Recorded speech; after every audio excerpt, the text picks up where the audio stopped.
السلام عليكم ورحمة الله. أهلا بيكم في مملكة آسيا وحلقة جديدة من مطبخ مملكة آسيا. يا رب تكونوا بخير وفي أحسن صحة وحال.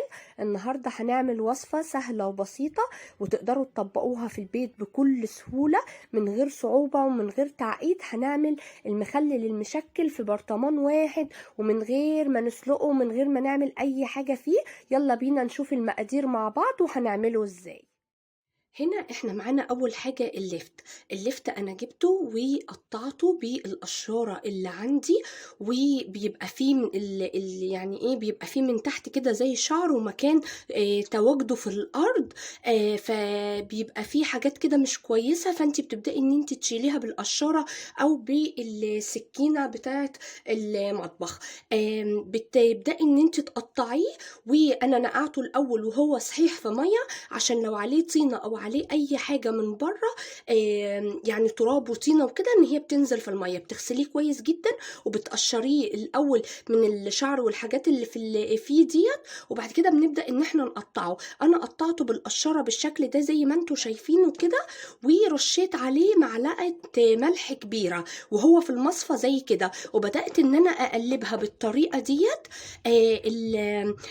اللفت، فانا هوريكم. بصوا الميه بتاعته بتسيبوه تقريبا 3 ساعات او 4 ساعات، هو بينزل الميه دي، وبيبدا بقى ان هو لما يعني ان انت تخلليه في البرطمان، فبيبدا ان هو ما يتهريش منك وان هو يمسك نفسه، وان هو كده بيبقى المسام بتاعته قفلت، وان هو ما مش يعني ايه، مش بيبقى مالح قوي لما انت تحطيه في الميه. يبقى اول حاجه بالنسبه لللفت بتغسليه، بتقشريه كويس، ومش بنقشر الحته اللي في القاعده بتاعته، بنسيب طبعا اللون بتاعه دوت عشان بيدي لون في الميه بيبقى حلو جدا.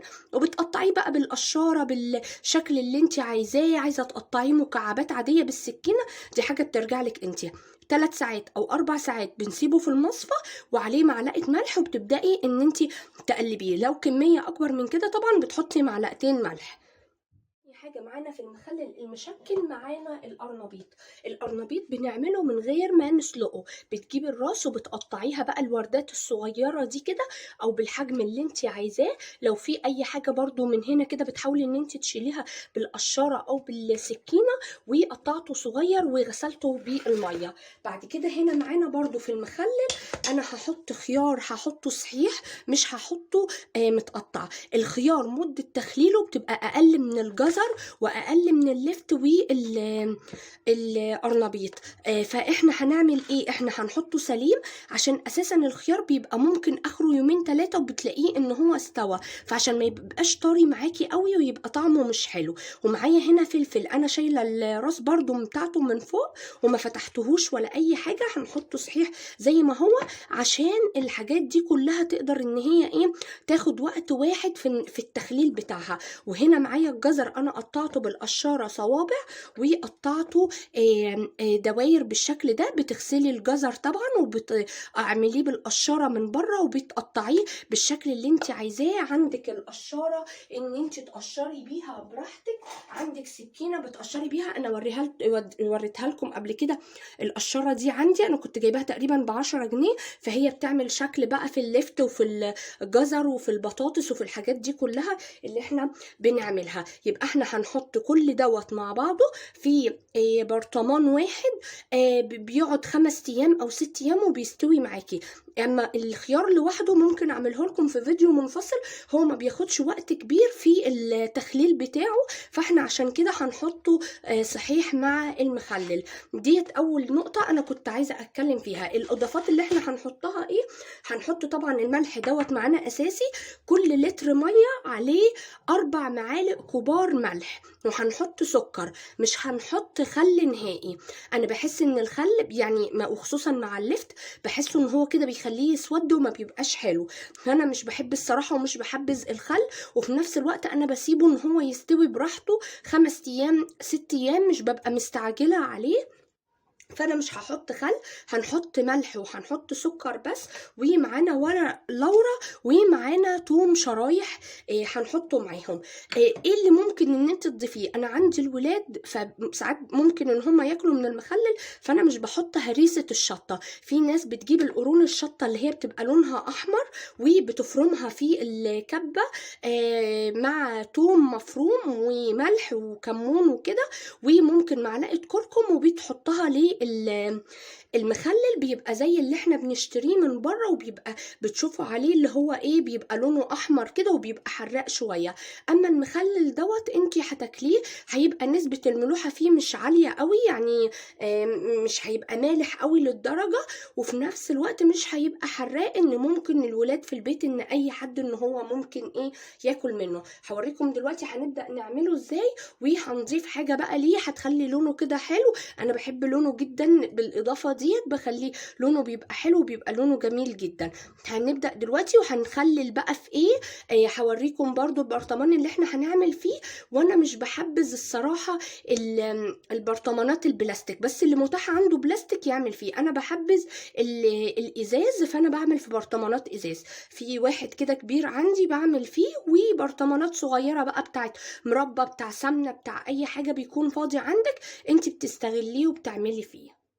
هنا انا معايا اهية الميه طبعا بتكون انت غلياها على البوتاجاز بقى، في براد، في كنكه، في الكاتل، المهم ان هي تكون ميه مغليه وان انت سبتيها ان هي تبرد. هنبدا نحط لها دلوقتي الملح. هحط 4 معالق كبار لكل لتر ميه. بسم الله. وهنبدا ان احنا نقلبه كويس لغايه لما يدوب الملح معانا. احنا الميه دوبناها خالص اهي، الملح داب فيها خالص. هنركنها على جنب، وهنبدا ان احنا نجيب البرطمان ونبدا نشتغل فيه. هنا البرطمان اللي معايا ده شكله يعني الطراز بتاعه قديم شويه، هو بتاع والدتي فانا واخداه منها، وبحب اعمل فيه عشان هو حجمه كبير شويه، ازاز وكبير شويه. هنا انا معايا البرطمان الازاز، هبدا ان انا ارص بقى فيه بالترتيب كده. انا طبعا غسلاه كويس ومنشفاه كويس ومهوياه عشان ان انا ابدا احط فيه. احنا هنبدا نرص كده بالترتيب، يعني نحط شويه من اللفت، وممكن نحط بعدهم شوية من القرنبيط كده بالطريقة ديت كلها. طبعا اللي هي الخضروات الشتوية دي وبيبقى فيها فيتامينات، فاحنا بنحب بقى نعملها بطرق مختلفة، سواء مخلل او ان احنا ناكلها، يعني القرنبيط بقى صواني او مقلي او كده.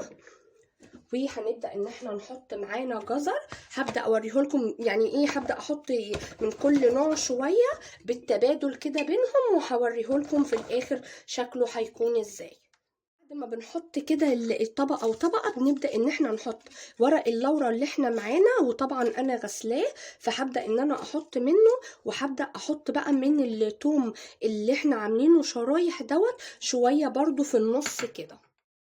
هنا انا بعد ما رصيتهم كلهم بالشكل دوت، بنحط لفت والجزر والقرنبيط وكله بالتبادل في البرطمانات. انا حطيتهم في البرطمان الكبير، وعملوا 3 تاني صغيرين معايا. هي كانت قرنبيطه واحده اللي معايا، وتقريبا نص كيلو جزر، و3 ربط من اللفت، هو بيتباع بالربطه اليومين دولت. الاضافه بقى اللي احنا هنضيفها هنا الميه بتاعته، عشان انا بحب لونه يبقى وردي، وخصوصا اللفت والقرنبيط بياخد من اللون. انا هنا قطعت بنجر فيه ودوبته في الميه، يعني قطعته وسبته دقيقتين كده، فبيبدا ان هو ينزل اللون بتاعه. فاحنا لما بنضيفه بقى على المخلل بيبدا بعد كده ان هو اللون بتاعه يتغير. فانا هبدا ان دلوقتي احط الميه في البرطمانات كلها واوري لكم شكله النهائي. هنا احنا بعد ما خلصنا بقى كل الكمية بتاعت المخلل وحطيناها في البرطمانات، وحطينا المية معاها، وحطيت البنجر. بصوا يعني اللون بتاعه بيبقى لونه وردي كده وبيبقى جميل.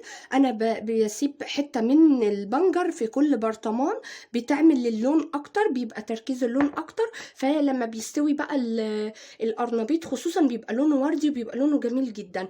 الحاجات كلها عملناها من غير ما نسلقها، ما بتتسلقش بيتسلقش، القرنبيط ما بيتسلقش، وقلنا الميه لازم تكون مغليه وتبرد.